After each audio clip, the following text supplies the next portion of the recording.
Pues gracias a todas y a todos por estar aquí hoy con nosotros. Vamos a dar inicio a la tercera sesión del taller de Historia de la Compañía de Jesús a través del arte y la literatura. Y ya está por aquí con nosotros el conferencista, el doctor Alberto Soto, que es el director del Departamento de Arte de la Universidad Iberoamericana, como lo habíamos mencionado en anteriores ocasiones. Pues muchas gracias, Alberto, nuevamente, y el micrófono es tuyo y también la posibilidad de compartir pantalla. Muchas gracias a todas, a todos por estar aquí en esta tercera sesión y vamos a iniciar con una serie de reflexiones, 3 reflexiones. La dinámica es la siguiente. Les voy a pedir que cuando mencione estas reflexiones se tomen ustedes un minuto para escribir en su cuaderno, donde sea, en lo más próximo que tengan, en la tablet, en la pantalla. Si no tuvieran ningún instrumento de escritura, sencillamente apuntalar una idea en la mente de forma muy clara. Al final de estas 3 reflexiones, de que se enuncien, voy a pedir que voluntariamente quien quiera manifestar algo de manera muy concreta sobre la primera, la segunda y la tercera, lo pueda realizar, porque vamos a tomar parte de estas reflexiones como el hilo que nos va a permitir entender la importancia de ciertos temas que el día de hoy vamos a platicar y vamos a desarrollar. Los voy a mencionar y los voy a repetir también. No tengan ustedes ningún empacho en brindar cualquier respuesta, es decir, no hay una respuesta válida porque se tratan de reflexiones. Voy con la primera. Pensemos que algo sucede, algo que denominamos trascendente, que nos mueve, que nos desestabiliza, que nos saca del lugar. Esto puede ser algo bueno o algo malo, algo positivo o negativo. La reflexión es que cuando una situación de esta naturaleza me ocurre, ¿qué pienso? ¿Cómo me explico ese acontecimiento? Considero cuando suceden esas situaciones que esto se debe a una predestinación o bien de alguna forma yo soy el actor libre y responsable de mis acciones.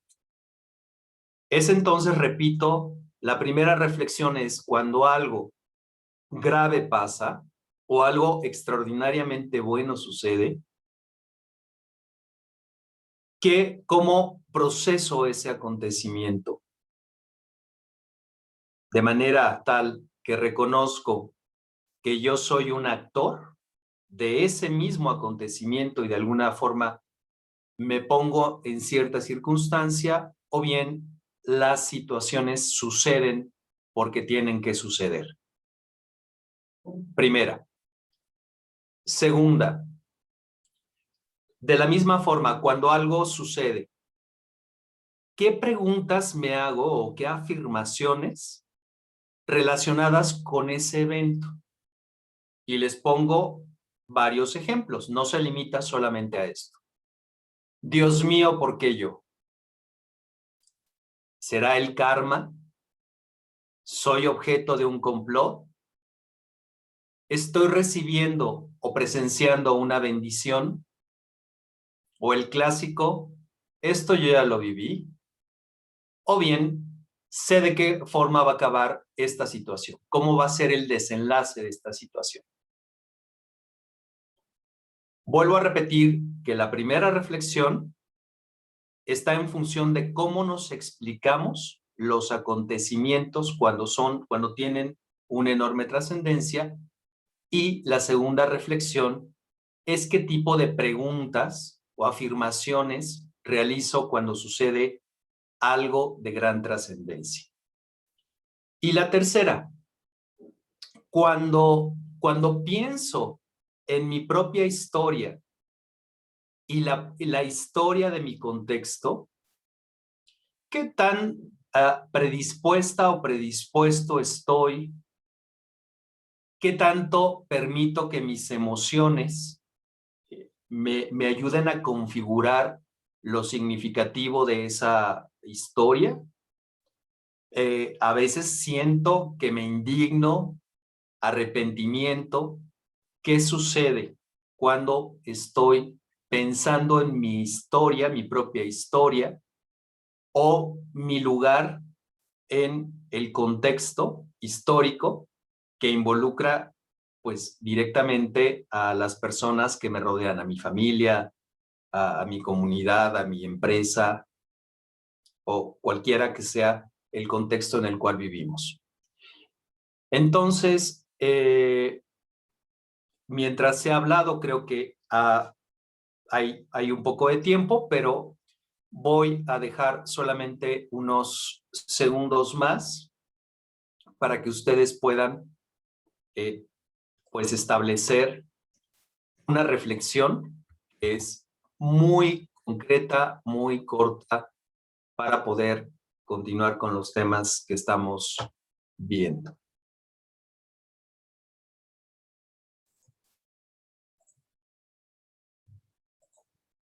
Bien, quisiera que 3 personas nos compartieran primero la reflexión sobre la reflexión 1. Como les dije, no hay una respuesta correcta, es un asunto extremadamente personal de cómo asumimos cada quien los diferentes ámbitos. La primera sobre cuando algo sucede, algo muy importante, trascendente, bueno o malo, ¿cómo me lo explico? Por favor, pueden ustedes tomar el micrófono y decir su propia reflexión. Muy cortito. Sí, Sicarú, Marta y Paola. Bueno, yo reflexiono sobre cómo va a cambiar mi vida a partir de ese acontecimiento y yo pienso que, bueno, es algo que pasó y debo pensar en cómo afrontarlo y también pienso que yo soy autora de mis acciones y también libre de cómo vivirlas. Muchas gracias, Sicarú. Marta.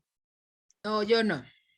Yo me hundo en la tristeza según el acontecimiento. Y ya después reflexiono, tal vez lloro y grito, pero no, al principio sí me emberrincho, eso sí, o me deprimo, ¿no? Mis emociones me ganan. Muy bien. Gracias, Marta. Paola. Bueno, de la reflexión 1, creo que he aprendido a ver los acontecimientos como un tejido, o sea, como una balanza de las situaciones que se presentan, que acontecen y las decisiones que yo tomo estando en ellas, pero que pues es una parte de destino y otra parte que yo tomo el control de lo que está sucediendo, ¿no? Muchas gracias. Tenemos 3 reflexiones completamente diferentes. Seguramente quienes hicieron también este ejercicio encontrarán algunos puntos, pero también diferencias importantes. Pensemos en la reflexión número 2. ¿Qué tipo de preguntas o afirmaciones me hago frente a estos acontecimientos? 3 personas distintas, a Sicarú, a Marta y a Paola.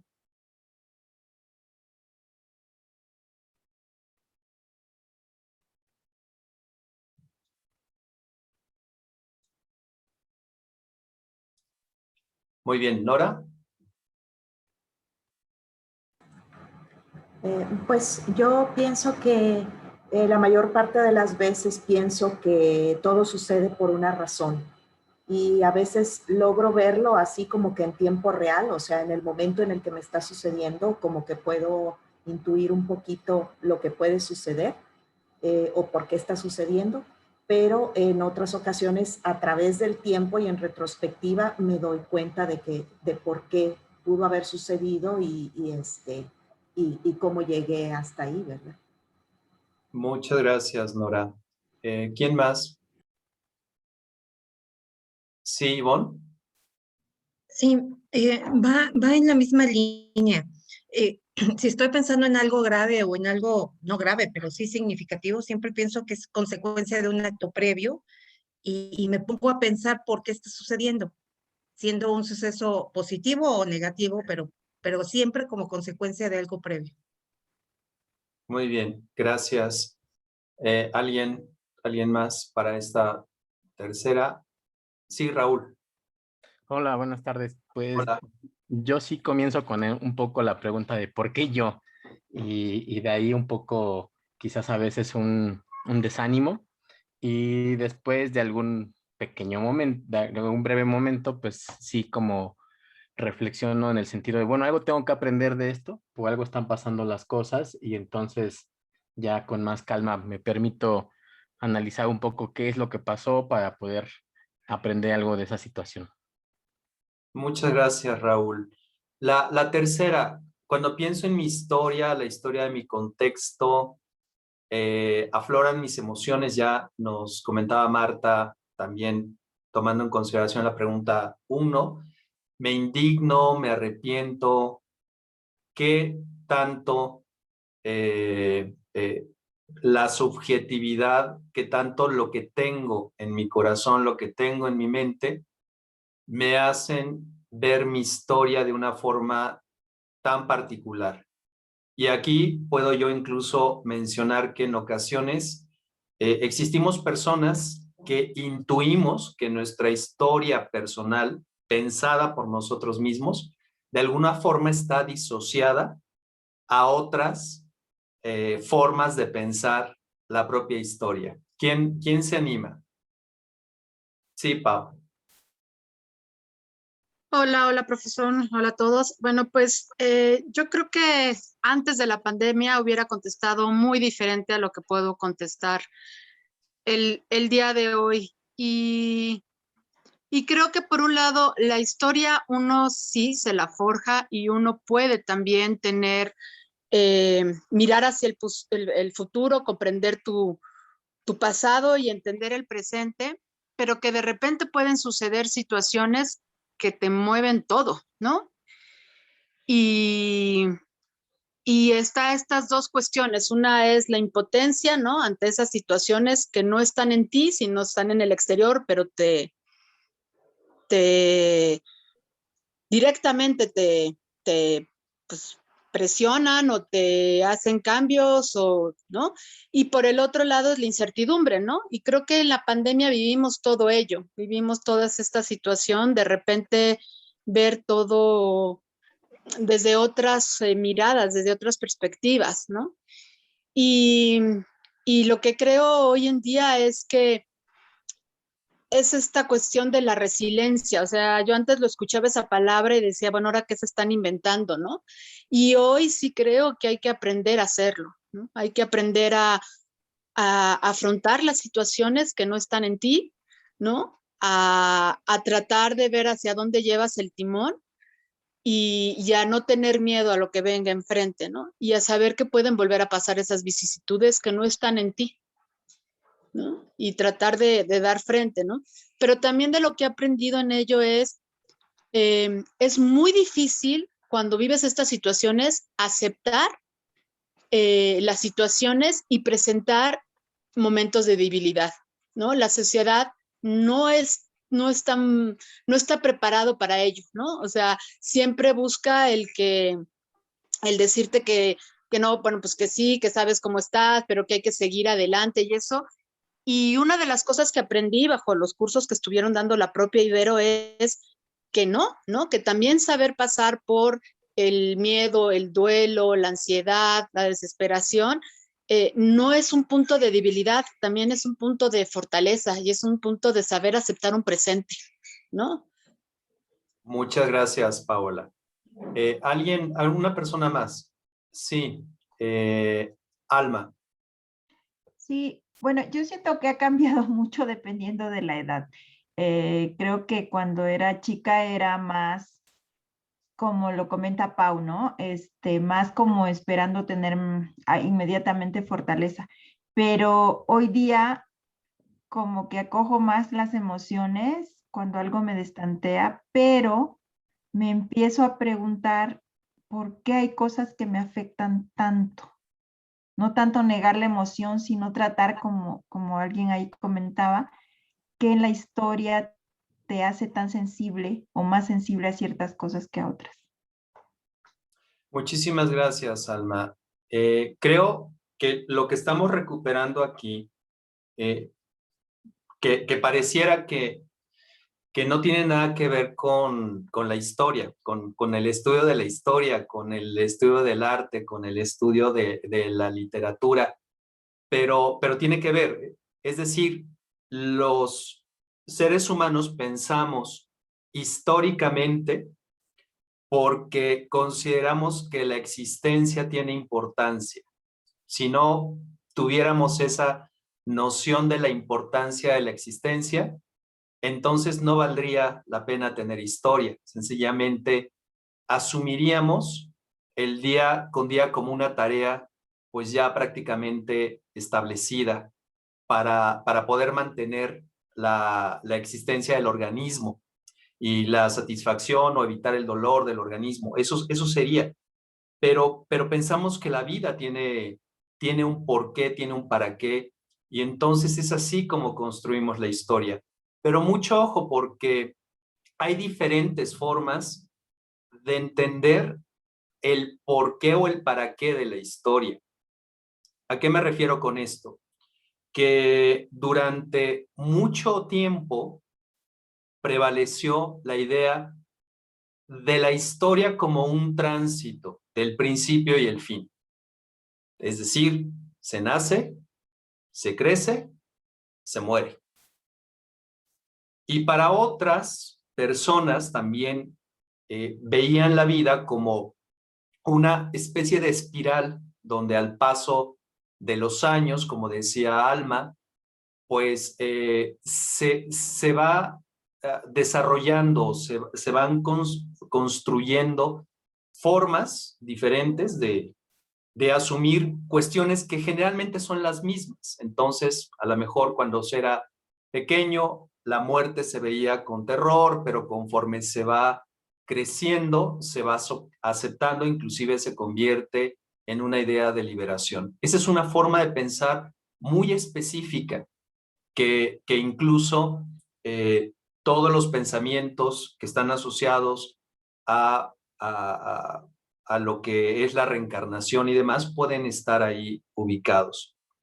Existe dentro del cristianismo una noción que va a ser muy importante y es parte de su herencia judía, y es la predestinación. Y la predestinación tiene vertientes. Algunas vertientes prácticamente colocan al individuo en una indefensión frente al contexto, frente a lo que sucede. Es decir, si una persona nace en condiciones de desigualdad, de desventaja, entonces tiene que aceptarlo como tal, con cierto nivel de estoicismo. Y todas escuchamos que en algún momento alguien dijo, como naciste mujer tienes que sufrir, ¿no? Incluso eso apoyado en ocasiones en, en, en lecturas bíblicas, y también hemos tenido estas nociones de, bueno, pero es que las personas que nacen, por ejemplo, en la pobreza, tienen una bondad innata, etcétera. Esta idea de la predestinación se defiende en el siglo XVI. Es parte de los temas que se están discutiendo y que son álgidos y que llevan también a las rupturas dentro de la propia iglesia. El pensamiento ignaciano va por una ruta distinta. va por una ruta donde no existe un libro donde las acciones individuales de cada sujeto estén ya determinadas. No significa que cuando yo nací existía ya una línea, ¿no?, de comportamientos, incluso de consecuencias y de resultados que están como tal predefinidos, y entonces quienes tendrán la vida después de la muerte, quienes tendrán la salvación, pues ya están en un libro, ya están prácticamente numerados, y todos los demás, pues lo que tienen que asumir es su papel dentro de la sociedad y las repercusiones. Por ejemplo, ¿no?, si alguien comete un delito, pues sería castigado con pena corporal o con pena de la vida o con privación de la libertad, etcétera.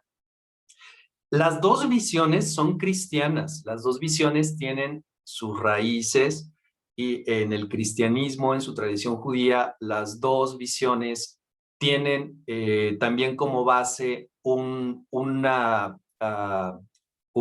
aprehensión amorosa en la humanidad y en la persona, pero llevan a extremos o llevan a situaciones completamente diferentes.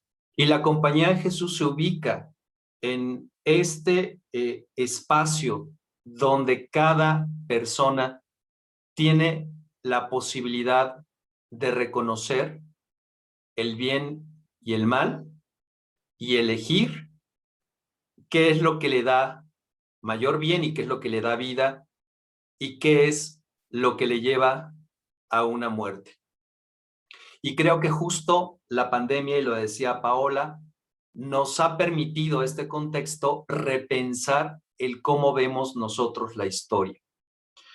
Cuando nace la Compañía de Jesús, este asunto de la libertad, de lo que Aurora Zarzosa, lo que Meche y otras personas del CIM nos han compartido en torno a las palabras del superior general sobre la audacia de lo improbable, significa justamente esa capacidad que tenemos de ser resilientes, pero una resiliencia extremadamente activa, que nos lleve a pensar que efectivamente no hay nada que esté predefinido, que hay construcciones que son políticas, que tienen que ver con lo económico, que tienen que ver con poco de lo que se encuentra en la esencia humana, y por lo tanto todo puede ser transformado de una forma no rápida, no necesariamente inmediata, pero sí existen esos ámbitos de acción en los cuales tenemos una responsabilidad de participación. Cuando nosotros nos echamos un clavado a la alberca de las imágenes, de las representaciones, vamos a encontrar que existe una muy grande presencia de la imagen de San Ignacio de Loyola y otras imágenes referentes a la compañía.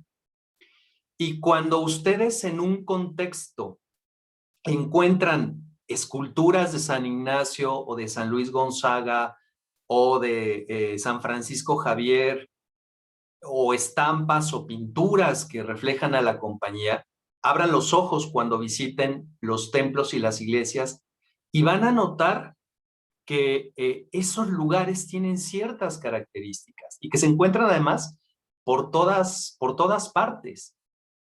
Y van ustedes también a poder intuir que entonces la manera en la cual la Compañía de Jesús miró el día a día, miró la responsabilidad de cada persona, la manera en la cual Ignacio pensaba la historia y se servía entonces de la historia para proponer transformaciones importantes, justo en esos lugares, en esos espacios específicos, existieron comportamientos diferentes que rivalizaron con otras formas de ver el día a día, de ver la historia. Y donde entonces los jesuitas, por ejemplo, identificados con las personas que vivían en los lugares más remotos de la Nueva España, en sociedades con poco desarrollo material y capacidad de sustentar grandes ciudades, fue una elección consciente que parte justamente de entender la historia de una forma completamente distinta. Entonces, cada vez que ustedes observen una imagen de Ignacio de Loyola, de un santo jesuita o de alguna historia en torno a la Compañía de Jesús, lo que estarían observando es un acto sí de propaganda, porque la imagen a fin de cuentas es propaganda, pero también una imagen de referencia que se convertía en el lugar donde se ponía en una invitación también a pensar en la historia de una forma distinta. Pensar la historia de forma distinta, ¿para qué? Para vivir y aprovecharse de la historia misma. Ya les había comentado en la última sesión que no se hizo un retrato de Ignacio en vida de él. Él muere en 1556, cuando fallece, como era la costumbre en muchas comunidades, se le hace una máscara mortuoria.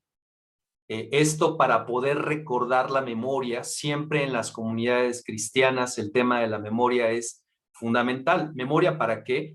Memoria para conocer la esencia de la persona, y entonces se cree que la esencia de la persona está ligado a la imagen. La esencia es el pensamiento, la esencia es la palabra, la esencia es las acciones. Y desafortunadamente la máscara mortuoria tiene en realidad problemáticas que tienen que ver con los músculos que se encuentran ya flácidos una vez que el cuerpo pues ha dejado de vivir. Sin embargo, a partir de ahí se realizan los primeros modelos y existen en estos modelos jesuitas, miembros de la compañía que habían estado con Ignacio, lo habían acompañado, lo conocían, y se va a intentar establecer el verdadero retrato de Ignacio de Loyola. El retrato que anime, que incite, que invite a ver en el sujeto, sin ponerlo más guapo, sin tampoco escoger el mejor momento, que permita reflexionar, que permita el diálogo. La imagen es eso, la imagen es un vehículo. En el caso de las imágenes religiosas, un retrato, por ejemplo, una pintura de la Virgen de Guadalupe, es un vehículo para entrar en un diálogo. De eso se trata. Este es uno de los primeros, y es una situación increíble cómo la imagen de Ignacio de Loyola adquiere una importancia tan pronto en un mundo en el cual no hay redes sociales, ¿no? Ignacio posiblemente hoy en día habría tenido su cuenta de todas las redes sociales y estaría publicando en diversos momentos, pero en ese entonces es la acción de la Compañía de Jesús, de los diferentes jesuitas que han comenzado a establecer obras en diferentes lugares, lo que llama muchísimo la atención. Y como les había comentado, llama también muchísimo la atención esta fidelidad hacia el Papa, pero también algo que se conoce y desde el tiempo antes de la fundación, que son los ejercicios espirituales.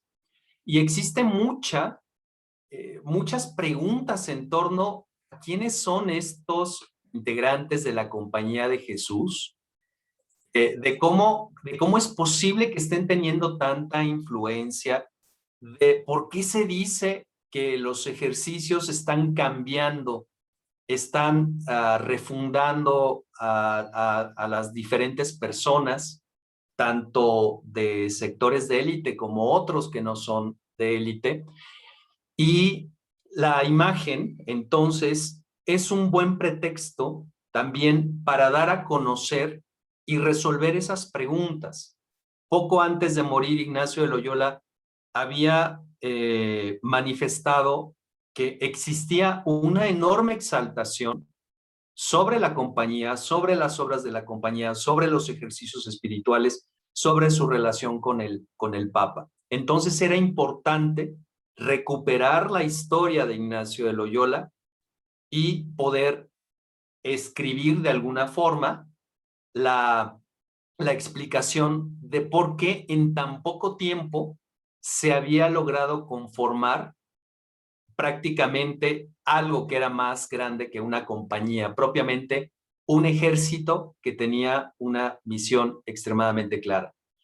En ese sentido son muy importantes los textos que se producen en torno a Ignacio.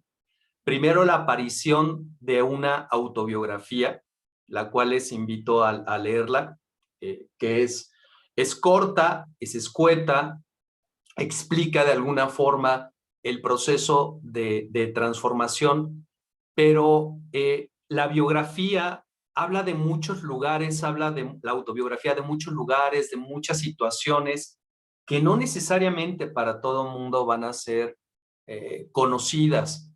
Y entonces se recurre a convertir esa historia de Ignacio de Loyola y de la conformación de la Compañía de Jesús en una trama visual que va a ser extremadamente exitosa. Hay diferentes proyectos que se van a construir sobre la biografía de Ignacio de Loyola, tomando fundamentalmente la biografía escrita por el jesuita Pedro Rivadeneira. Y se van a imprimir muchas de estas biografías, sobre todo en el norte de Europa.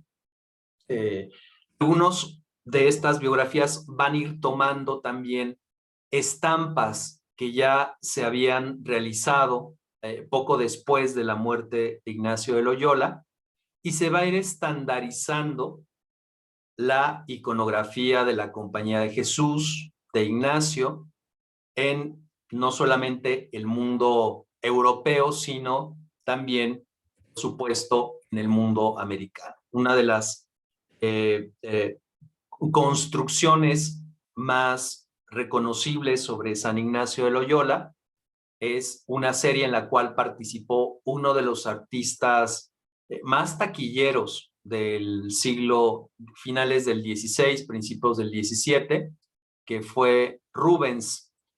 Rubens tenía un taller en el cual se hacían grabados, se hacían dibujos, se hacían grabados, se hacían óleos, y estos modelos realizados por Rubens se encontraban o se concebían con un cuidado, sobre todo en temas de la honestidad, que entonces preocupaba muchísimo. Esto es que cuando se refiere a honestidad, se refiere a que no existiesen movimientos o corporeidades que invitaran a la burla, a la risa, a la mala interpretación o sobreinterpretación de lo que estaban mostrando las imágenes. Estos modelos que se van a hacer en Flandes van a circular por muchísimos lugares y están prácticamente tratando de recuperar lo que se encuentra en la autobiografía y en la biografía. Aquí les muestro una de las biografías ilustradas. Tiene 81 grabados, participan varios artistas, uno de ellos es Rubens, los cuales desarrollan con mucho dramatismo lo que se encuentra establecido en el propio texto. Recuerden ustedes que, como mencioné, muchas personas no saben leer, no saben escribir. Y los textos, los libros, se hacen para ser leídos en voz alta, para ser compartidos, para ser mostrados muchas veces. Y estas estampas, cuando las personas las observan, imaginan con mayor facilidad que lo que podemos hacer nosotros hoy en día, que están observando como una pantalla gigante de cine y están frente a la escena, a lo que está ocurriendo. Y por supuesto, cuando se ve la imagen, el sujeto que lo observa lo pone en el contexto de su propio entorno, de sus propios, de su propia imaginación, de sus propios temores, etc. Ese es parte del poder que tiene la imagen de en estas publicaciones sobre la vida de Ignacio. Hoy en día estamos rodeados, estamos sobresaturados de imágenes y nada nos sorprende.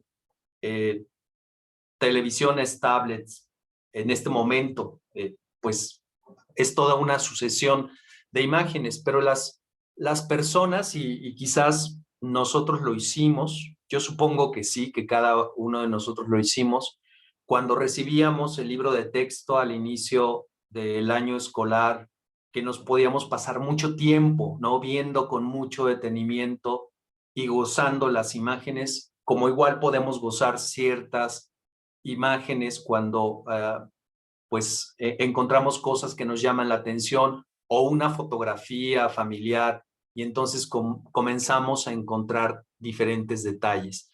Cada objeto dentro de una imagen, sobre todo correspondiente a este tiempo, tiene un significado, tiene una razón. El artista no desperdicia su tiempo a poner cuestiones que no tengan ninguna relevancia.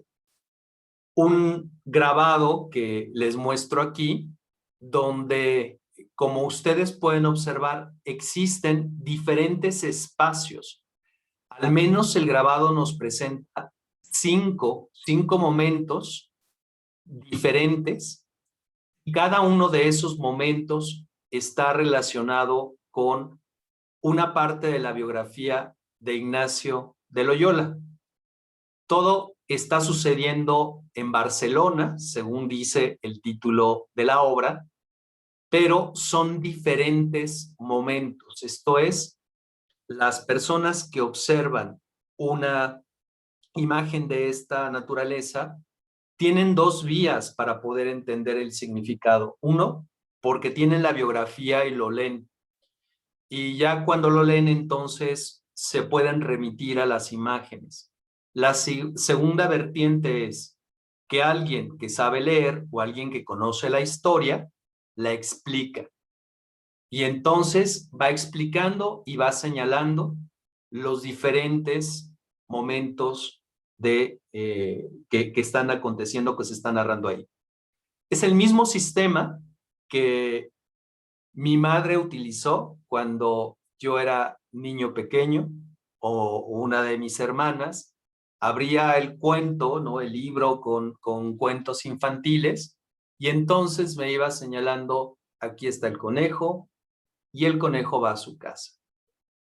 Y yo iba armando la historia, y entonces, aunque no sabía leer, cuando abría de nuevo el cuento, pues podía yo interpretar e incluso ponerle un poco más de mi cosecha. Por eso son tan importantes estas biografías. Prácticamente en 1609, 1608, 1607, llegó la noticia de la pronta beatificación de Ignacio de Loyola, y esto fue un revuelo porque dentro del propio cristianismo católico existían discrepancias y muchas sospechas de estos jesuitas. ¿Por qué están llegando tan lejos? ¿Por qué es tan atractivo su misión, su carisma? ¿Y por qué de repente parece que tienen que ver en muchos de los asuntos que están involucrados en el mundo? Esto tiene también mucho que ver con la gran profusión de imágenes que se hicieron, no solamente como estas series donde se narra toda la vida, sino que los propios impresores se dieron cuenta de que existía una demanda grande de estas estampas sueltas. Había quien no podía pagar toda una compilación de estampas y entonces podía adquirir una sola y tenerla ahí como referencia y entonces poder recordar toda la historia de Ignacio, que pues era ese personaje de referencia del cual muchos seguían hablando.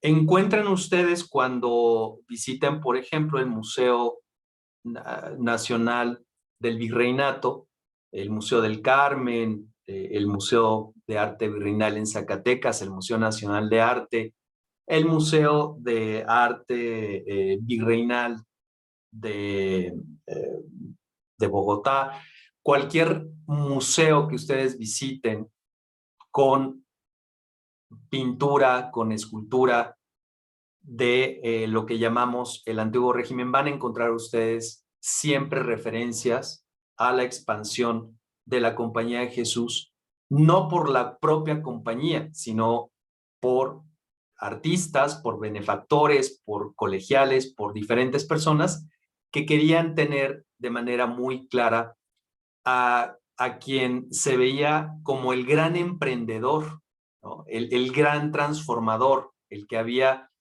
de alguna manera propuesto una forma de pensar la historia y de actuar en la historia que estaba revolucionando distintos aspectos en el mundo.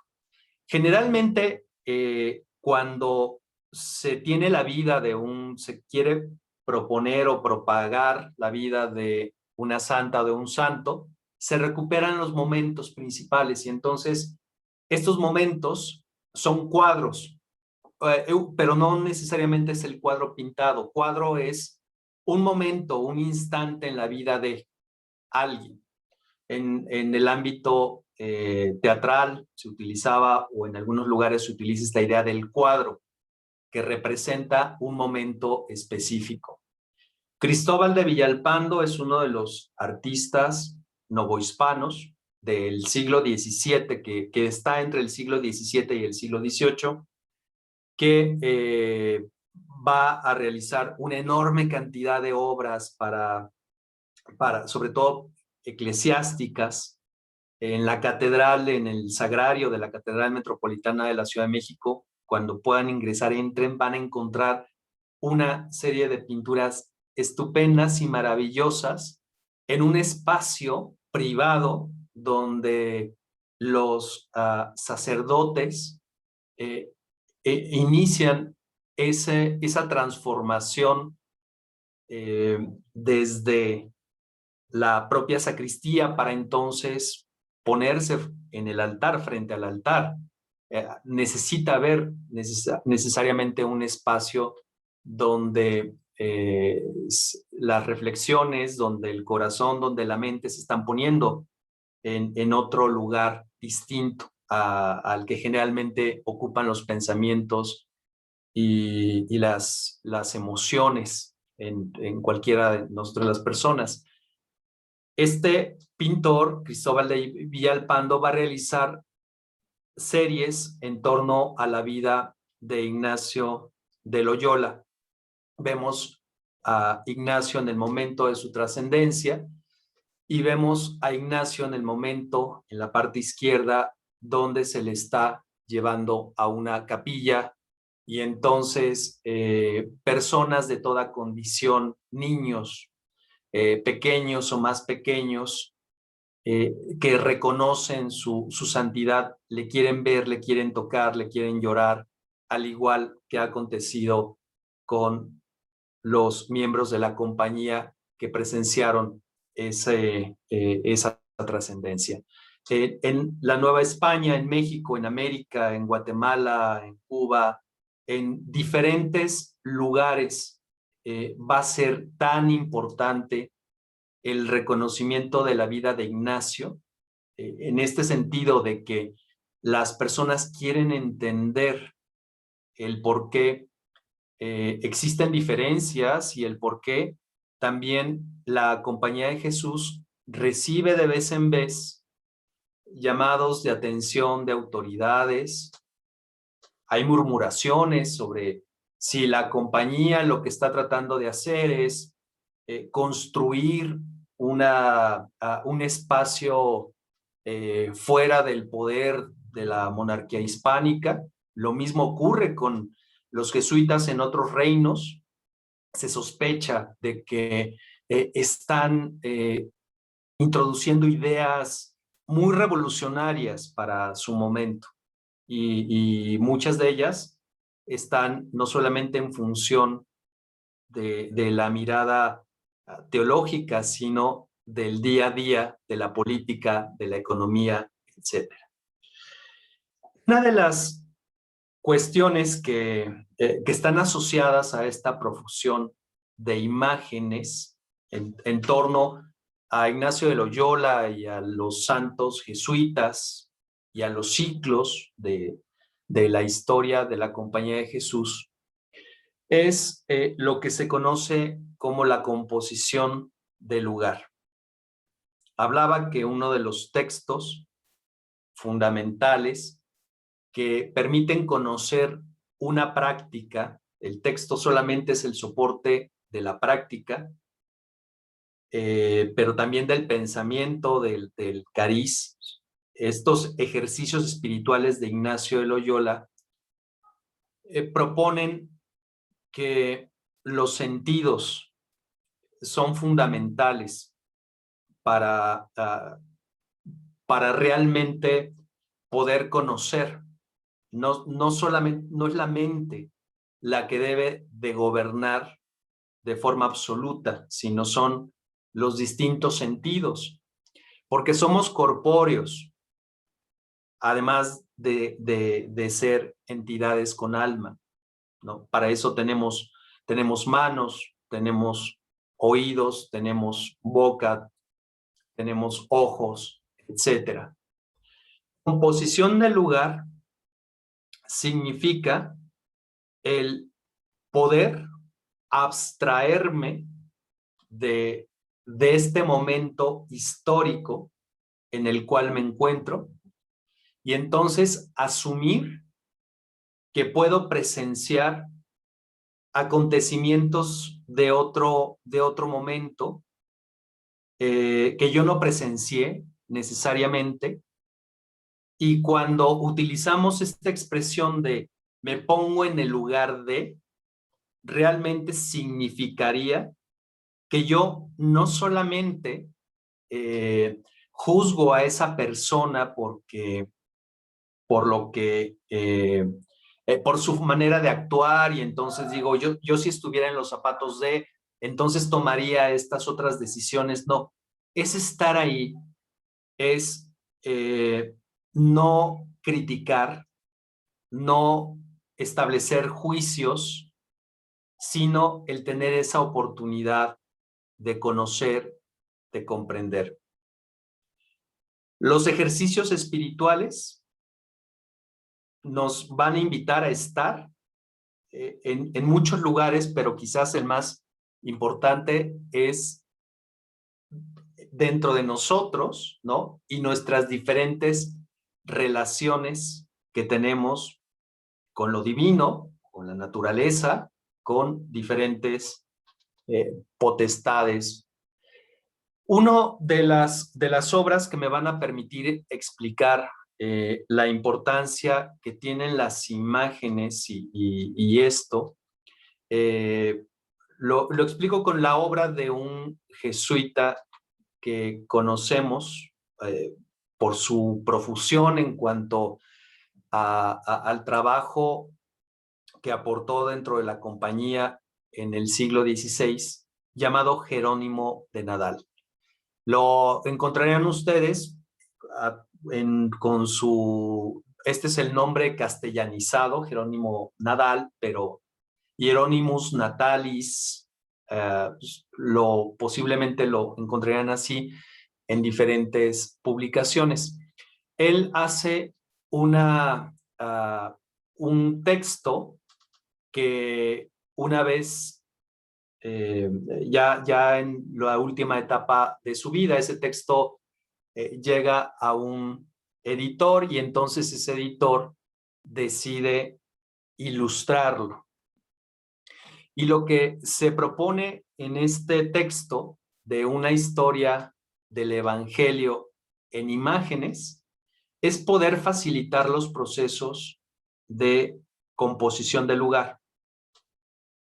Bien, todas las personas que estamos aquí, cuando hemos entrado a una iglesia, nos encontramos con una gran profusión de imágenes. Hasta las más minimalistas tienen siempre símbolos, tienen la presencia de diferentes construcciones visuales que nos recuerdan diferentes cosas.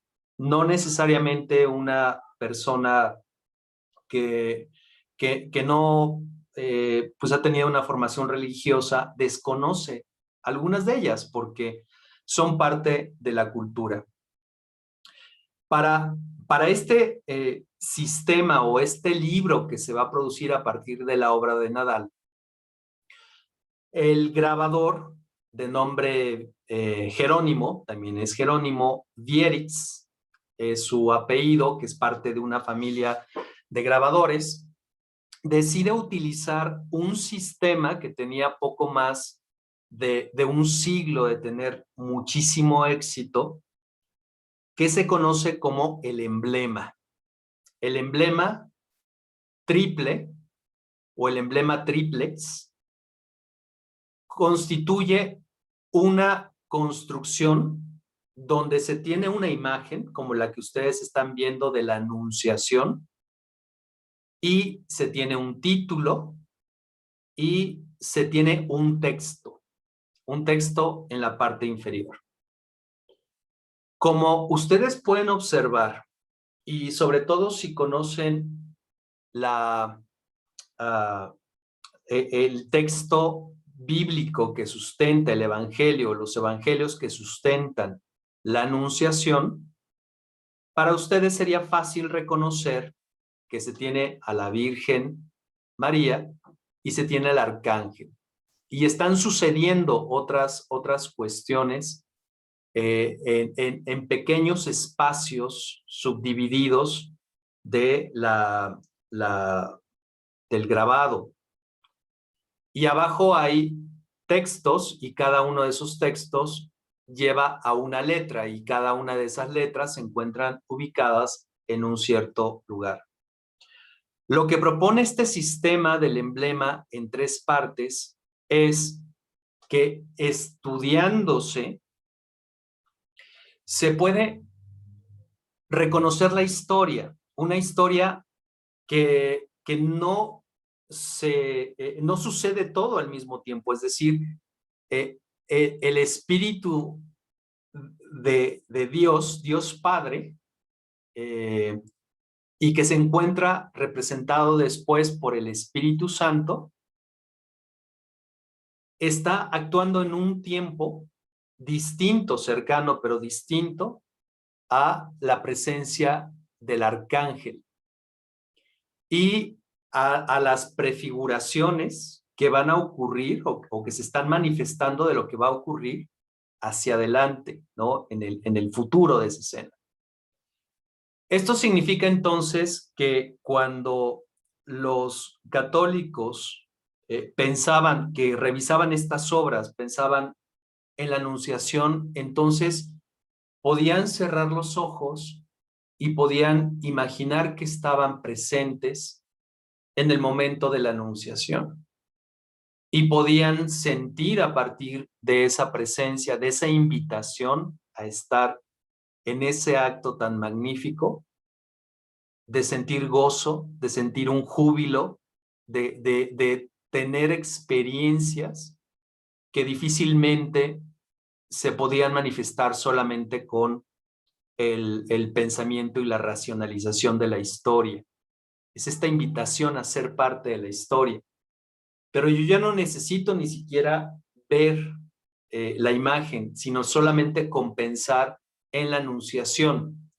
Esta es una forma, va a ser muy exitosa de comunicar, porque como les decía, hay personas que no saben leer, pero la que sabe leer entonces puede seguir el texto, la narración de la historia, e irla enseñando a quienes no tuvieran esa, pues esa habilidad o esa técnica y conocimiento.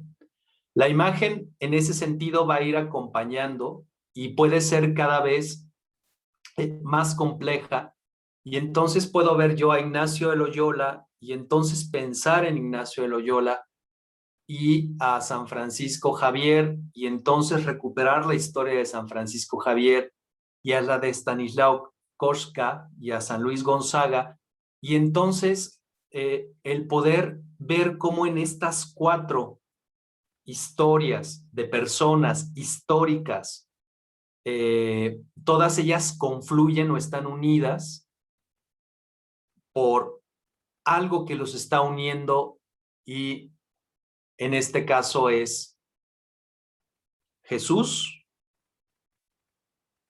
su sagrado corazón y todo lo que eso conlleva como una promesa y como una esperanza. Y entonces cada persona reflexiona cuando ve una imagen de estas, ¿dónde estoy yo? ¿Estoy dentro de la imagen o estoy fuera de la imagen? ¿A quién quiero servir?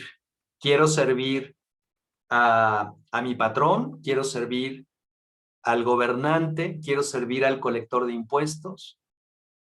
Porque si es así, entonces yo no necesito estar dentro de esa imagen. Yo me mantengo fuera. Pero cada quien puede decidir. Para ello hay que conocer. Los miembros de la compañía van a utilizar la imagen en ese sentido y en muchos otros, y van a lograr una importante influencia también con incursiones en textos de esta naturaleza. Lo que vimos anteriormente, bueno, la previa a la anterior se trataba de un emblema. La siguiente fue una alegoría. Esta tercera es una empresa. Se llaman así, de esa forma, empresas, y de hecho, de esa denominación es conforme hoy en día se utiliza el término lo empresarial, ¿no? La empresa hoy en día se dice según lo que todavía predomina en el argot, ¿no? Una misión y una visión. La empresa es una imagen que generalmente viene acompañada de un pequeño texto, y es prácticamente una declaración de principios. Cuando las personas deciden que su vida se va a encaminar hacia cierto ámbito, entonces deciden identificar ese actuar con una empresa, con una imagen. Muchas personas que se hacen tatuajes, por ejemplo, no lo saben, pero en realidad lo que están haciendo es establecer de manera visual su empresa. Es hacia dónde voy, ¿no? Si el tatuaje que, digamos, me identifica y con el que yo me identifico es un tatuaje religioso, o es una motocicleta, o es cualquier otra cosa, prácticamente está marcando qué es lo que creo y hacia dónde voy. Aquí el jesuita Francisco Núñez hace una obra en un momento en el cual es muy importante este lenguaje, que está dirigido fundamentalmente a los obispos. Y cuando tiene muchas empresas, son muchas láminas donde los obispos, pero también miembros del clero, compran estos libros, los leen, los textos explican lo que se encuentra al interior de las imágenes, y entonces deciden identificarse con una de estas. Algunos de ellos lo mandarán después a pintar en la cabecera de su cama, en un biombo.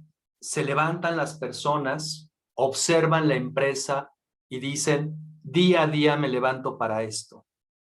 Es como cuando hoy en día alguien decide poner enfrente de su cama un letrero que dice, hoy es una nueva oportunidad para ser feliz. Eso significa que estoy enfocado en eso, en ser feliz, entonces en no dejar que mis pensamientos, mis obscuridades, mis emociones que me arrastran a lo negativo me lleven. La empresa es justamente ese es el por qué hacer las cosas. Yo escogí esta empresa séptima de ese libro, Colligit Umbram, que dice que las personas que no tienen un objetivo, que no están centradas, si ustedes se fijan, hay un obelisco y en ese obelisco en la parte superior hay un orbe y vemos todos estos círculos concéntricos, lo cual es algo muy semejante al tiro, a un tiro de arco, un tiro al blanco, y tenemos la imagen que se abre, ¿no? Los árboles que dan esa apertura y es un camino abierto hacia un objetivo muy claro. Está invitando esta imagen a tener un propósito, ¿no? El dormirse con un propósito para el día siguiente, levantarse y recordar que hay un propósito y que si no se tienen propósitos, entonces la vida se desperdicia, se va y se va y se va y se va.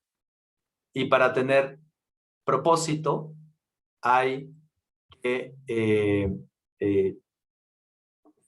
tener también muchísima claridad para establecer entonces qué es lo que tengo que realizar día con día.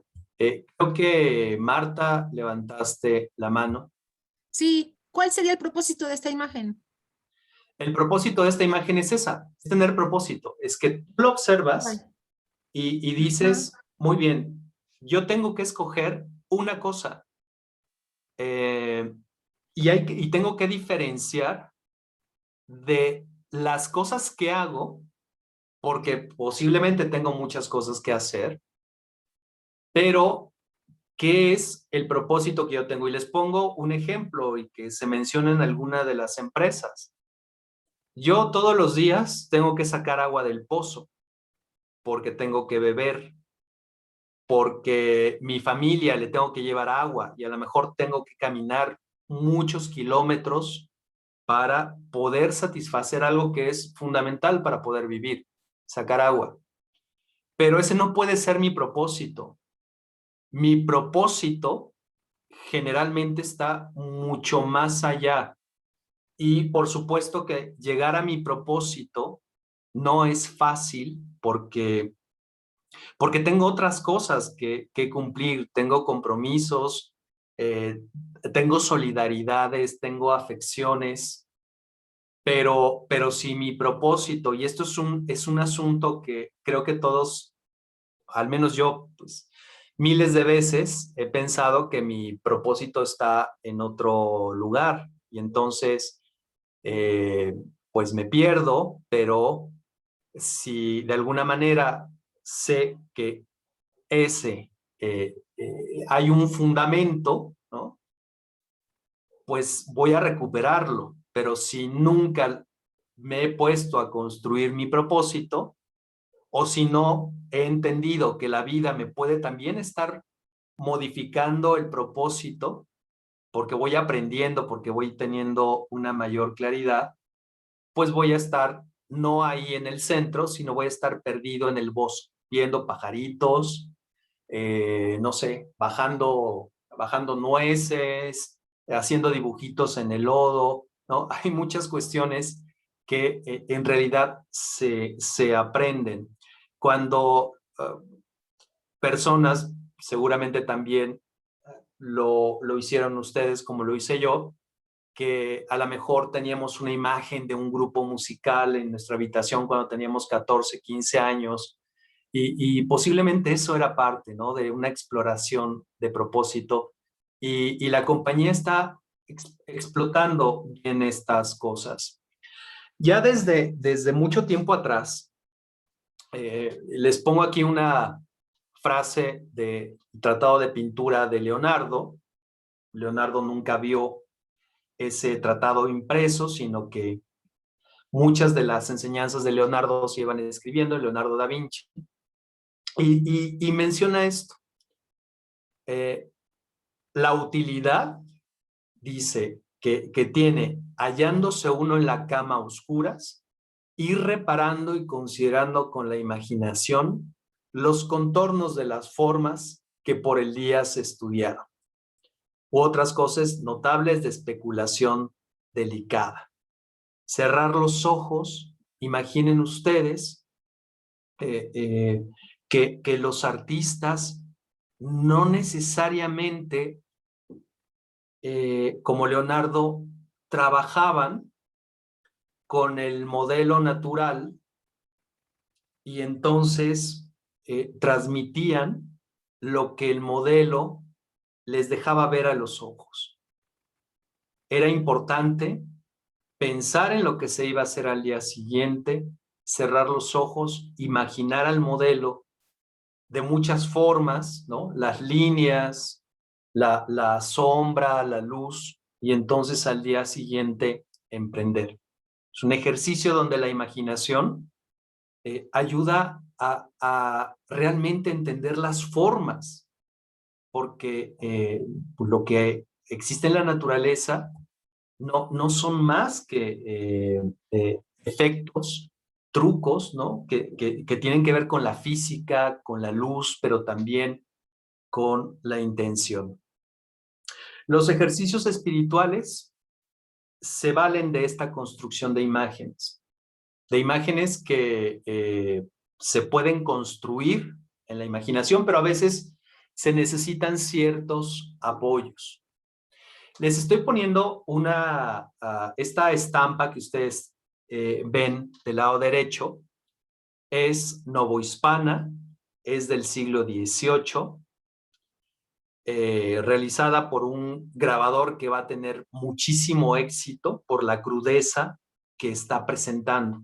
Vuelvo otra vez al tema de que hoy en día poco nos sorprenden algunas cuestiones, pero las películas de terror, la más terrorífica que hayamos visto, todas ellas se remiten justamente a estas construcciones primigenias de los tormentos, del sufrimiento y demás. Ignacio, cuando refiriéndose a los ejercicios espirituales que va llevando a las personas a través de diferentes estados, y él pide ver con la vista de la imaginación grandes fuegos y las ánimas como en cuerpos ígneos. Las ánimas como si tuvieran corporeidad quemándose en ese momento. Y entonces no solamente se puede ver esto como si nosotros estuviéramos ahí dentro, sino es oír con las orejas, que esto es la composición del lugar. No solamente es ver, oír llantos, alaridos, voces, blasfemias contra Cristo nuestro Señor y todos sus santos.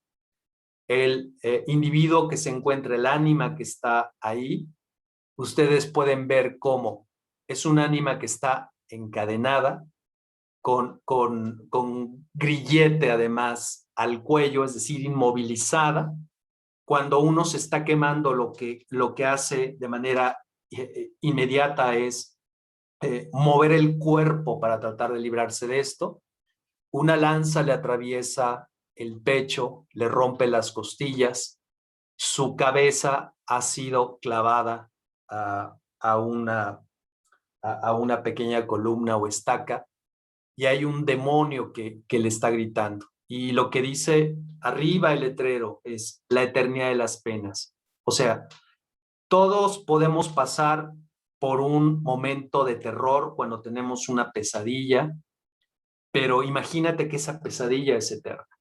E imagínate que ves, que escuchas, que hueles la putrefacción, pero también la carne quemada, que tu gusto es como si estuvieras probando tus propias lágrimas y cosas amargas, y entonces sientes el calor y demás.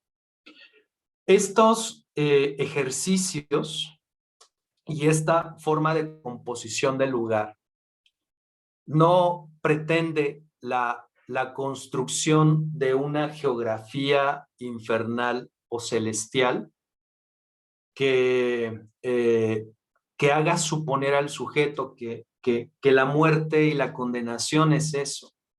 Es algo peor, ¿no? Pero también la vida eterna no es caminar sobre nubes, pero sí el ponerte en disposición de afrontar las cosas. Y cuando se afronta y cuando se participa de la alegría, de la máxima alegría, y se participa también de lo más duro, es entonces cuando se pone la vida propia en una mirada histórica, cuando nosotros podemos ver nuestra propia historia y entonces corregir aquellos afectos que, diría Ignacio, dice Ignacio, son desordenados. Aquello que nos lleva no al bien, sino nos lleva a un mal que no es sino una forma de muerte. Ese momento, el siglo XVI, pero también el XVII y el XVIII, con toda esta influencia de los ejercicios espirituales, son momentos donde se hacen enormes invitaciones y la visualidad que ustedes van a encontrar en muchos lugares son esas invitaciones a poder verte en la perspectiva, poder verme en la perspectiva de la historia, de mi propia historia. ¿Qué tengo garantizado como en esta estampa de Vierix? Lo que tengo garantizado es la muerte. Esa muerte del cuerpo, esa muerte física. Hay un tiempo, ¿no? Como la clepsidra, esta clepsidra con alas que está hablando de que el tiempo se acaba, el tiempo es fugaz. El tiempo no lo tenemos asegurado. Yo puedo hacer planes para la próxima semana, pero quizás hoy estoy viviendo mis últimos minutos, mis últimas horas. O mi hermana, o mi hermano, mi padre, mi madre, no lo tengo garantizado para nada. Y por otra parte, la cuchilla que tiene la muerte, pues es como este acto de cegar los trigales, y entonces esos trigales que están conectados a la tierra de repente dejan de estar y se ponen amarillos como señal de que están prácticamente muriendo. Y abajo de la muerte tiene una capa porque la muerte es soberana. La muerte no va a poder ser engañada, ni tampoco se le puede comprar tiempo a la muerte. Se encuentra representación de la vanidad, de la soberbia, de la opulencia que está en el centro y del deseo. Las tres, estas tres figuras que representan el deseo, la riqueza y la soberbia, no tienen ninguna potestad ni poder prácticamente sobre la muerte. Dentro del ámbito americano, en Nueva España, estos sistemas donde se pone al individuo a pensar, a recomponer su camino, tienen una enorme importancia. Aquí, mucho ojo, porque en muchas ocasiones se dice, es que la iglesia quería meter miedo a la gente para tener el control de las personas, para que las personas dieran dinero y demás. Tenemos que matizar y tenemos también que entender que muchas de estas imágenes que yo les estoy mostrando no son imágenes que se encuentren al alcance de cualquier persona. Justo una de las cuestiones que fueron siempre de mucha preocupación para teólogos, para priores, para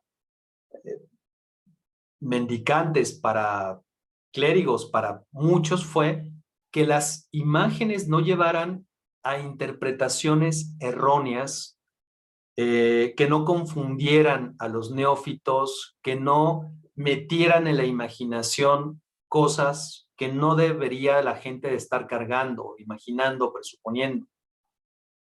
Muchas de estas representaciones, como estas dos que les muestro, se hicieron en el contexto de los ejercicios espirituales de Ignacio de Loyola. Son vehículos o son pinturas para trabajar, para que una persona se ponga frente a esta y se le facilite la composición del lugar y poder afrontar ideas que para todo mundo pueden resultar incómodas, pueden brindar incertidumbre, etc. La primera de ellas la conocemos porque no tiene un título como tal, sencillamente hay una mención que dice: este es el espejo que no te engaña. En el siglo XVIII, los espejos que eran generalmente de plata bruñida, que son carísimos, solamente familias, personas con mucho dinero pueden tener un espejo. En el 18 se concibe un proceso que va a abaratar el vidrio plano, el vidrio que nosotros utilizamos para nuestras ventanas, y van a aparecer los espejos de vidrio como algo mucho más cotidiano y asequible. Entonces, pues las personas, sobre todo las personas con mayor cantidad de recursos, también de élite, pues quieren tener un espejo para entonces ensayar sus poses y ver cómo su ropa se ve, pintarse el rostro. Recuerden ustedes que la pintura facial no es exclusiva en ese tiempo de mujeres. De hecho, las mujeres utilizan menos pintura que los hombres, que salen entalcados y con pelucas y una serie de cuestiones. Y lo que está invitando la imagen es, a ver, ¿quieres mirarte al espejo? Mírate en este espejo. Este es el único que no te engaña, porque tampoco los espejos en aquel entonces son completamente planos, y hay espejos que los vendedores muy ágiles en cuanto a la manera de hacer negocios, pues como que hacen o brindan algunos beneficios al cuerpo. Te dice Tomás Mondragón, este no te engaña. ¿Qué tienes? Por una parte, lo que tú generalmente ves de ti, que eres guapo, que eres distinguido, que tienes un mundo, ¿no?, de comodidades, perfumes, aceites, que te hacen ser apreciado en ese mundo. Una alfombra, muebles, etc. Pero ¿qué eres en realidad? Lo que eres en realidad son vísceras, huesos, material orgánico, que es tu ropa, que en algún momento va a destruirse, y lo que tienes garantizado ya no es estar de pie sobre una alfombra, es estar dentro de una tumba. ¿Para qué sirve esto? Justamente porque tengo que tomar decisiones y tengo que ordenar mi vida, ¿no? Y tengo que encontrar el sentido de mi vida. Y nunca es tarde para poderlo hacer. Lo siguiente es esta imagen de la buena y la mala confesión. Confesarse es un acto de abrir el corazón y esa apertura de corazón no se hace porque queremos quedar bien con el sacerdote. De hecho, del lado derecho tenemos la mala confesión y entonces tenemos a una persona que es un paisano, es un campesino, es un obrero y se encuentra brindando su confesión, pero lo que está haciendo es adornando, está justificándose, es que yo hice esto porque otra persona, porque no sé, cantidad de cuestiones, o está mintiéndole porque no quiere que el padre le haga notar que está haciendo cosas que no debería estar haciendo. Y el ángel de la guarda se encuentra detrás y se está lamentando porque todo el acompañamiento, todo el trabajo, todas las buenas incitaciones se han ido por la borda y el demonio está diciendo, lo está tocando y dice, este es mío, ¿no? Por otra parte, la buena confesión está representada por un individuo que pues, de alguna forma se ve semejante al rostro que reconocemos de Jesús, también según el arte y la pintura. El ángel de la guarda está complacido, la presencia del Espíritu Santo, y el demonio está propiamente huyendo porque no ha podido hacer nada con esa alma. Estas obras se encontraban en una casa de ejercicios espirituales, en lo que va a ser la casa principal de la Compañía de Jesús en la Ciudad de México, la que se conoce como Casa Profesa. Y les vuelvo a decir, esto no es para ser visto por todo mundo, sino por aquellas personas que están practicando los ejercicios y entonces se quieren confrontar con estas ideas y estas construcciones de su propia historia y participación. La influencia de estas representaciones va a ser desde la Compañía de Jesús, que utiliza estas pinturas no para embellecer los templos, no para generar miedo en las personas y que entonces acudan, ¿no?, en miles. Va a ser tan grande que yo no sé si conozcan este santuario que se conoce como el Santuario de Jesús Nazareno en Atotonilco, Guanajuato, y lo que estamos viendo es desde la planta hacia la bóveda, distintas iconografías que fueron realizadas copiando el texto de Jerónimo de Nadal, que se escribió en el siglo XVI, que se imprimió a finales del siglo XVI y se reimprimió muchísimas veces en el siglo XVII y el siglo XVIII, y se decidió tomar justo toda esta iconografía creada desde la propia Compañía de Jesús para colocarla en un templo que es parte de una casa, un santuario, donde se realizaban ejercicios espirituales. No por los jesuitas, sino por oratorianos. Es una rama clerical cercana a los jesuitas, pero también con diferencias, con algunas diferencias de percepción. ¿Cómo funcionaba este sistema de imágenes en el templo? De una forma que quizás hoy en día nos cueste trabajo imaginar, pero lo vamos a hacer. Primero, los templos anteriormente no contaban con iluminación eléctrica. No existía este sistema de lámparas. Se tenían que encender ceras o poner lámparas de aceite. 2, las ventanas que hoy vemos, que son translúcidas y que brindan luz al interior, no eran de esa naturaleza, eran realmente poco translúcidas, y los templos son lugares más bien oscuros. Si se cierra la puerta de ingreso, pues casi quedan en una penumbra.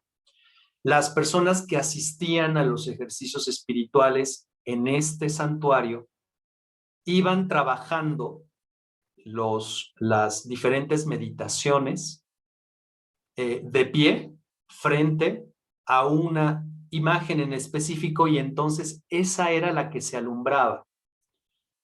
Estos muros de los templos y las pinturas tienen esa función en muchas ocasiones de servir para el propósito de la meditación, pero en el caso muy específico en este santuario, que aquí tenemos una imagen, está asociado a una casa de ejercicios.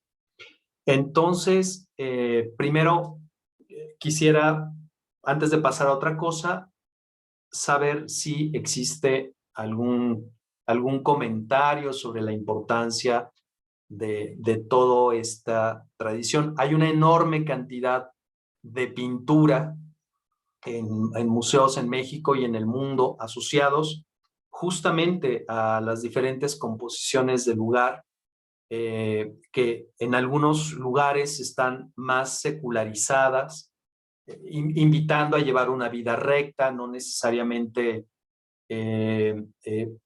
construidas para que las personas encuentren cuál es esa misión que tienen en la vida, sino ya para llevar sencillamente una vida recta. Pero si alguien tuviera algún comentario, adelante.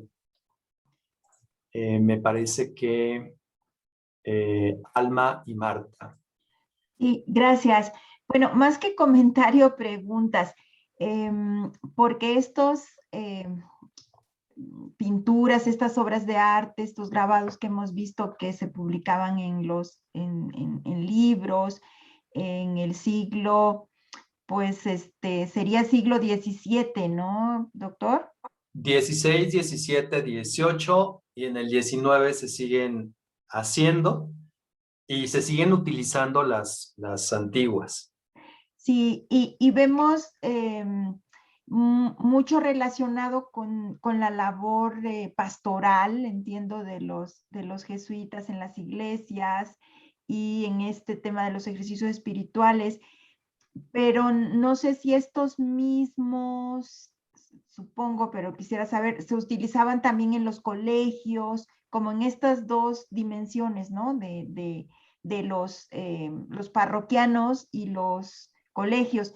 Y también me queda la inquietud que he escuchado, esto siempre es quizá un acercamiento muy superficial, pero siempre comentan de la importancia de la compañía en la asesoría espiritual de gente poderosa, y me refiero a poderosos en la política y en la economía, aparte del acercamiento que seguramente tenían con clases más populares.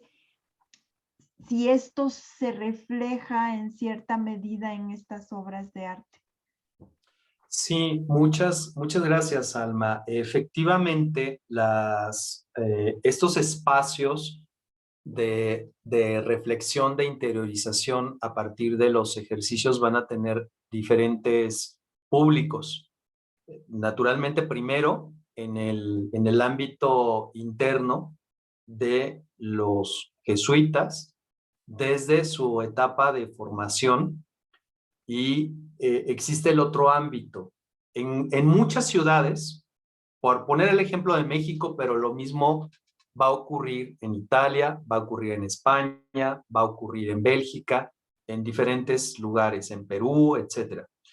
En las principales ciudades de la República, o bueno, de la Nueva España en aquel entonces, van a existir casas de ejercicios. Y estas casas de ejercicios se van a ir formando a petición, generalmente de los prelados, que le piden a la Compañía de Jesús que establezca tandas porque ellos o los han tomado en otro lugar, por ejemplo, aquellos que vienen de Europa y ya han reconocido el poder de transformación que ha tenido en sus vidas, o bien porque les ha sido recomendado también por quizás el arzobispo o el propio virrey que ha dicho es necesario que exista una casa de ejercicios.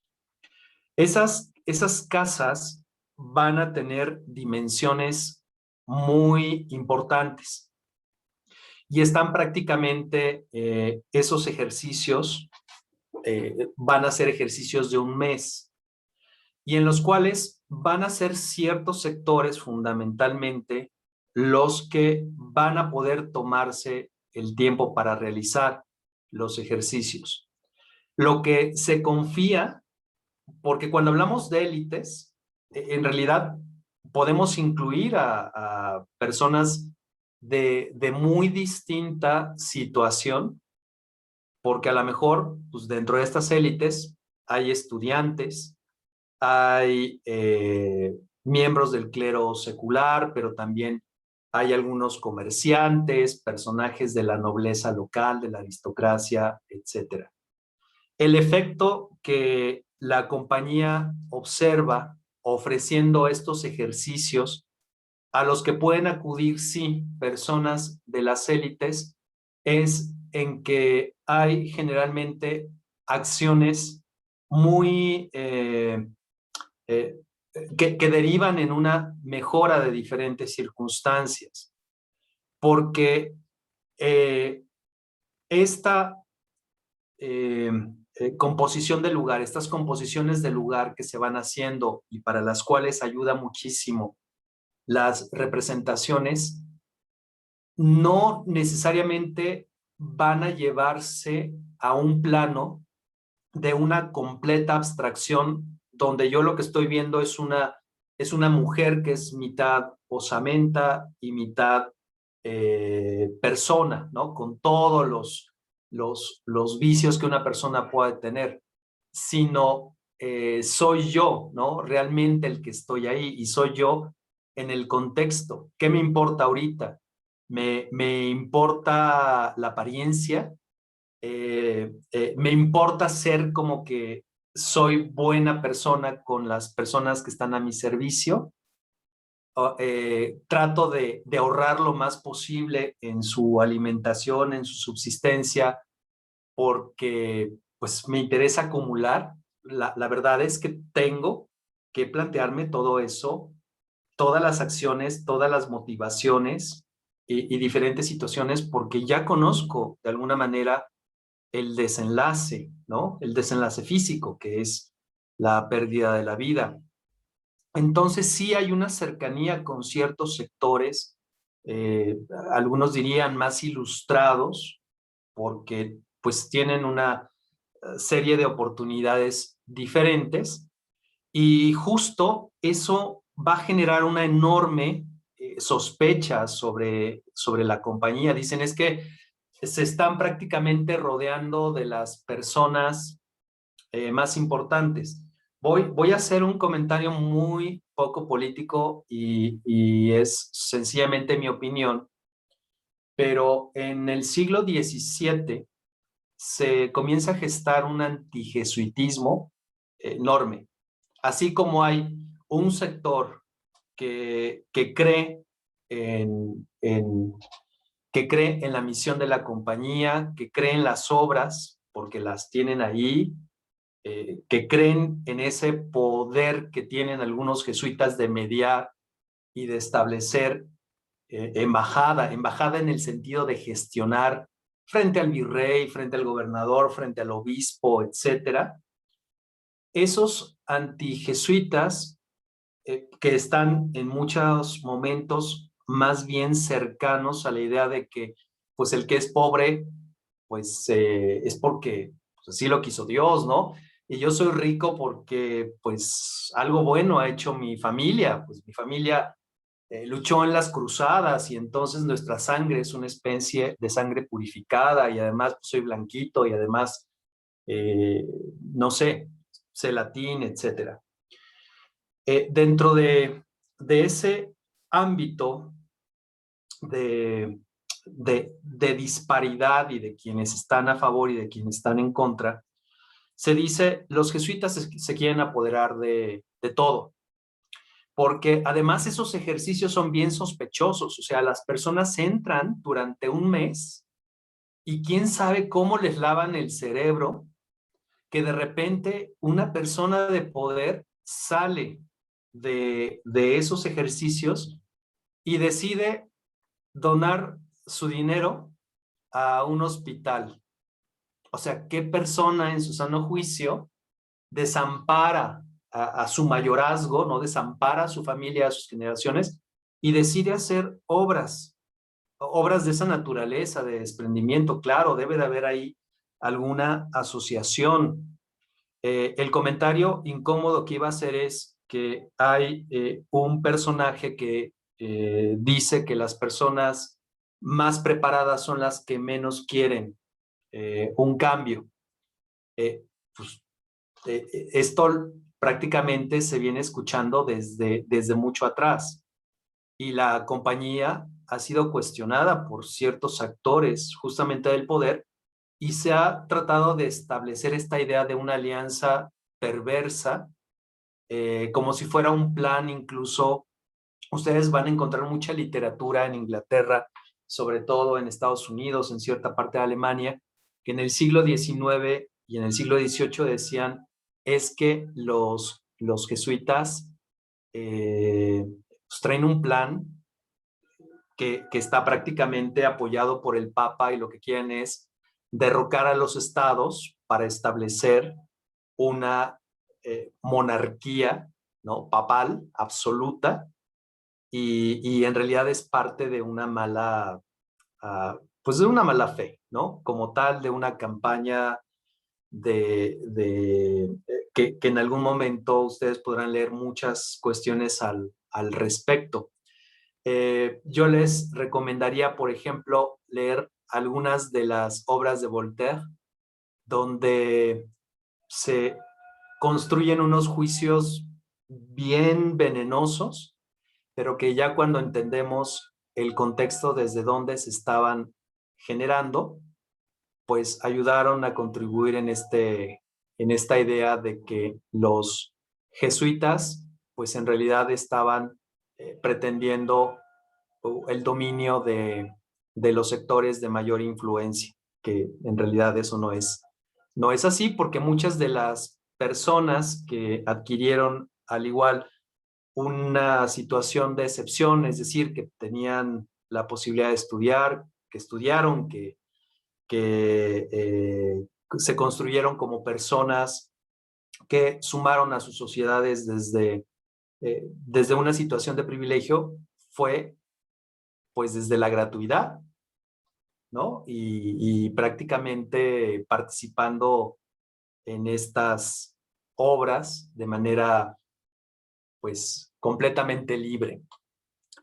Pero bien, no sé si se contestó y teníamos a alguien más. Marta, Marta.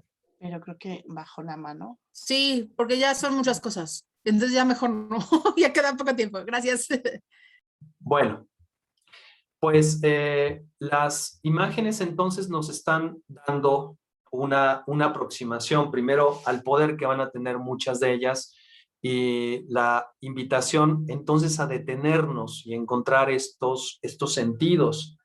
Y por otra parte, hay otra serie de construcciones y de representaciones que están asociadas a la compañía en una circunstancia de expansión y al mismo tiempo de ruptura que ya les había mencionado.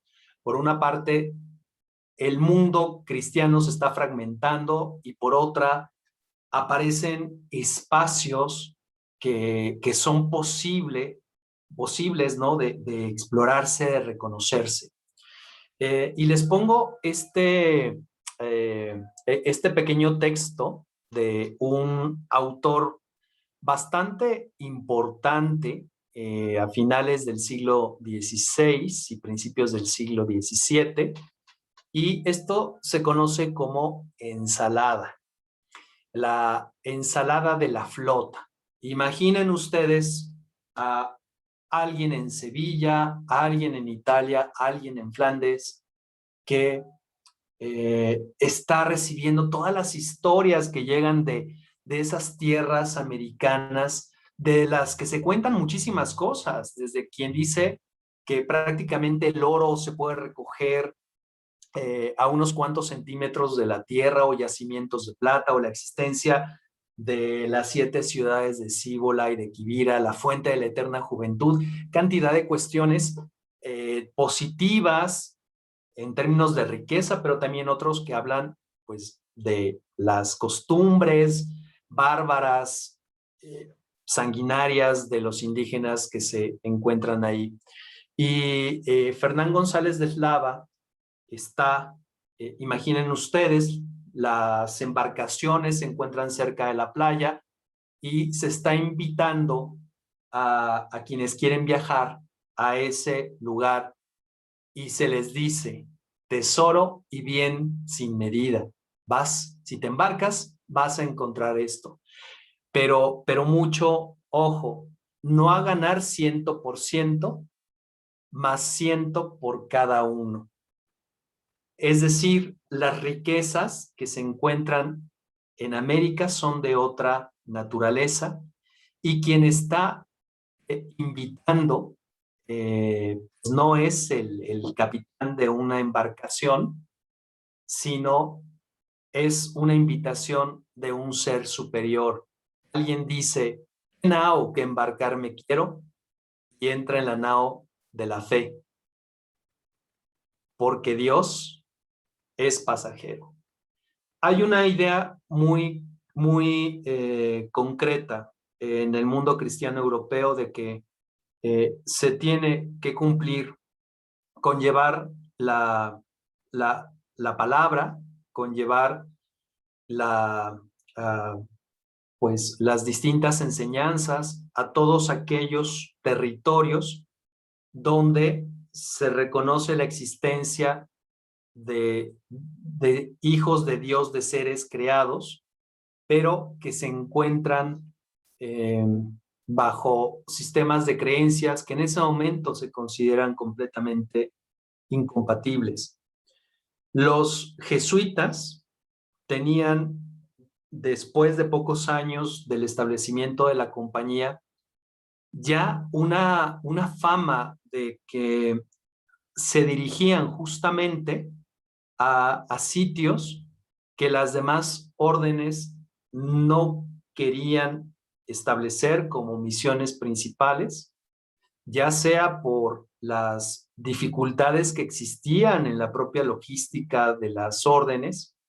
Les mencioné al principio que había también una idea de fragmentación entre aquellos que se llamaban reformados y los que no. Entonces, aunque hubiera franciscanos muchos por toda Europa y por muchas regiones, no necesariamente se compartía tampoco ese espíritu de empresa. Y la ventaja que tiene la compañía es que justo la organización es esta idea de una compañía, entonces afronta retos y se acepta que esos retos pueden no concretarse. Y uno de los jesuitas icónicos para todo esto es Francisco Javier, que lo vemos aquí en una pintura de Miguel Cabrera. Miguel Cabrera hizo muchas representaciones de San Francisco Javier, quien parte a las Indias orientales, y aquí lo vemos representado con su bordón de peregrino, y generalmente está asociado también o representado con la con una concha que significa el bautismo, el haber llevado el bautismo a muchos lugares, es decir, haber acrecentado a la cristiandad. Los jesuitas en la segunda mitad del siglo, del siglo XVI, a los pocas décadas de haber conformado la compañía, a los pocos lustros, perdón, de haber conformado la compañía, se encuentran ya en mundos que son distintos bajo una dirección basada en el discernimiento de cuál era lo que la compañía podía hacer en cada una de las situaciones y en cada uno de los lugares y frente a culturas y contextos difíciles, donde no se podía promover el evangelio a partir de la unilateralidad, ¿no? De la no comprensión de todo aquello que puede encontrarse bueno en una cultura completamente diferente. Aquí tenemos una representación, no de las más tempranas, pero sí muy llamativa de los jesuitas en Japón, ¿no? Como individuos que van a lograr un reconocimiento por los conocimientos que tienen y por el entender que una de las cuestiones que eran fundamentales era la comprensión de las diferentes etapas o de los diferentes ámbitos de una cultura, empezando por el idioma, empezando por la comida, el cómo dormir, las formas de respeto, la música, la cultura visual, etcétera. Esto es todo otro ámbito de participación de la compañía, a veces como actores, como es en el caso del panel anterior, donde es un artista japonés el que decide retratar a estos seres raros, extraños, que por alguna circunstancia, a pesar de que se han impuesto o se van imponiendo restricciones a la expansión del catolicismo en Japón y en China, ellos continúan pues intentando la comprensión y la inclusión de este mundo dentro de los mundos del mundo occidental.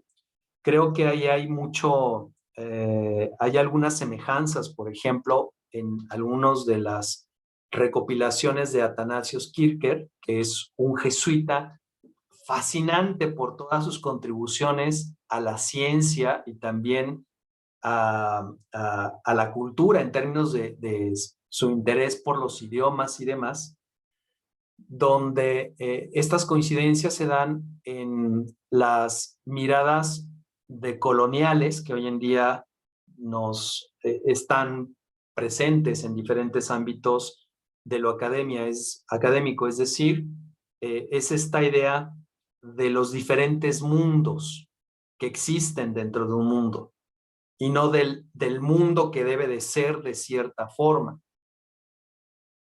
Aquí tenemos justo en esta lámina de la obra, esta obra de Athanasius Kircher sobre China, y donde vemos justo a un padre jesuita, es completamente ataviado, ¿no? Asumiéndose como chino, con el idioma, con las costumbres, con prácticamente todo aquello que permitía primero pues establecer una base de respeto y de comprensión de la otra cultura.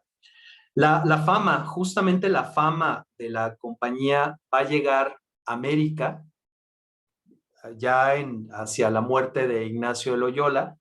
Se conoce lo que está haciendo la compañía en Europa y entonces existen diferentes personas que están pidiendo la venida de la compañía, y va a ser en el tiempo del arzobispo Pedro Moya de Contreras, quien ha hecho los ejercicios espirituales que conoce a miembros de la compañía, que entonces decide ayudar a las gestiones para que lleguen a este territorio, y esto va a ser posible en 1572, es decir, 32 años después del establecimiento de la compañía, que es un tiempo cortísimo. O sea, imaginen todo lo que tuvo que crecer la compañía para entonces destinar un espacio para, y una serie de jesuitas para que iniciaran aquí la obra. Estos jesuitas, que sus contrapartes están en Asia en ese momento, van a comenzar, no con la aprobación naturalmente de todos los miembros del clero, que algunos ven con recelo qué es lo que los jesuitas vienen a realizar. Los jesuitas son de interés para muchas personas, entre ellas para el arzobispo, porque se ven grandes deficiencias en la formación religiosa, filosófica, también en artes en la Nueva España. Y se observa también una cierta relajación en cuanto a la misión del propio clero, y los jesuitas son esa oportunidad de establecer entonces ya un sistema de educación, de formación. Estos jesuitas van a establecer pronto, casi al año siguiente de su llegada, van a materializar los inicios del Colegio Máximo de San Pedro y San Pablo, que hoy en día se pueden visitar algunos espacios muy pequeñitos de las ruinas de lo que fue en aquel momento el colegio, y va a ser tan llamativo el establecimiento de las primeras cátedras, a las cuales van a asistir también los miembros del clero secular, aquellos que están en el seminario, van a comenzar a tomar las diferentes cátedras, y entonces se va a desatar un momento de una gran vitalidad en diferentes ámbitos. Así como hace rato veíamos estas pinturas que se utilizaron para ejercicios espirituales, la compañía tiene muy en claro que, además dentro del espíritu del Concilio de Trento, que tienen que fortalecer la imagen como vehículo para la transformación, para ayudar a este proceso de transformación. Y al mismo tiempo, el utilizar el teatro y utilizar la poesía y otros ámbitos justamente para la reflexión y la interiorización de diferentes temas.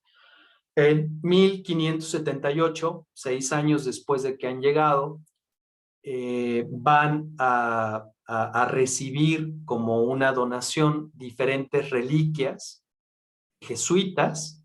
Van a entrar a la Ciudad de México, bueno, van a llegar a Veracruz, se van a traer en procesión de Veracruz hasta la Ciudad de México, y se van a escribir distintas composiciones sobre el impacto que va a tener la llegada y el establecimiento de la compañía, digamos que en toda su dimensión, porque son reliquias de los de diferentes lugares, pero que remiten justamente a las fundaciones, a las casas de la compañía, y eso significa ya que la propia compañía está trayendo su historia y sus raíces y las está estableciendo de forma completa en este lugar. Entonces, esta es una obra que se puede encontrar en muchos lados publicada, El Triunfo de los Santos, y que quiere también construir una relación entre los tiempos antiguos, entre los tiempos paleocristianos y todo lo que está sucediendo en ese momento. Esto que nada más se los muestro así muy rápido, este es uno de los restos de la iglesia que fue parte del Colegio Máximo de San Pedro y San Pablo, sobre la calle de de donceles, y un pedazo de una crónica donde se habla de ese momento en el cual se hace la aproximación y de estas reliquias. Esto es ya una escritura de la historia de la compañía de pues prácticamente 200 y tantos años atrás. Y solamente concluyendo en parte con este asentamiento de la compañía ya en este territorio y la llegada de estas reliquias, el establecimiento de una arquitectura y el establecimiento de una ornamentación que va a diferir entre la Compañía de Jesús y otros proyectos o otros carismas, justo porque, al igual como hice una mención muy breve, pero ya lo diré también en la próxima sesión, para la Compañía de Jesús, el templo es un espacio donde ocurren cosas muy, muy importantes que tienen que ver con el propio individuo que frente a las reliquias o frente a las imágenes y frente a la predicación, por supuesto, se ayuda en el discernir y por lo tanto tienen que ser espacios altamente funcionales. Algunos de los opositores a la compañía van a tener proyectos completamente diferentes y justo se van a notar en esas construcciones, en esas ornamentaciones, miradas diferentes que incluso hoy en día todavía pueden seguir presentes. Cierro con esto. Es un soneto extremadamente famoso que comienza a aparecer a finales del siglo XVI, a veces incluso acompañado de un poco de música o de canto, pero justo este es un soneto que alguna vez fue incluso atribuido a la propia Compañía de Jesús o a Santa Teresa, etc. Y nada más quiero que reflexionen sobre lo que está en negrito. No me mueve, mi Dios, para quererte, el cielo que me tienes prometido, ni me mueve el infierno tan temido para dejar por eso de ofenderte. Muéveme, en fin, tu amor, estoy aquí abajo, y en tal manera, aunque no hubiera cielo, yo te amara, y aunque no hubiera infierno, te temiera. La compañía está proponiendo una aproximación a lo divino, alejado de estas ideas del terror per se, ¿no? De la condenación, de una predestinación sin salida, y está poniendo al individuo a partir de todo, de la palabra, de las letras, de los objetos, de las arquitecturas, está poniendo al sujeto, al individuo, al frente. Pues eso son las reflexiones que comparto con ustedes el día de hoy y también al mismo tiempo la invitación a que esas reflexiones iniciales que ustedes hicieron las traigan durante los siguientes 7 días para poder entonces dialogar también al respecto de ellas mismas. Pues muchas gracias. Muchas Carlos, gracias nada a más ti, una pregunta. Alberto. ¿Esta cruz tiene reliquias? Sí, cada uno de los cuadrángulos que conforman la cruz y Sí. son reliquias. Gracias. Muchas Muchas gracias. gracias, Alberto. Muchas gracias a todas y a todos por acompañarnos. Dado que la siguiente es la última sesión, si hubiera alguna pregunta que quieren enviar anticipando este cierre, alguna pregunta nos la pueden enviar por correo, se la hacemos llegar al doctor Alberto Soto y bueno, puede él considerarlas para la siguiente sesión, que aunque ya tenga preparada, para que sean incluidas en este cierre. Así es, y les voy a proporcionar también por supuesto, la presentación al final de la cuarta sesión. Perfecto. Pues muchas gracias y nos vemos la próxima semana. Gracias Gracias, Alberto. Buenas noches. a ustedes. Buenas noches.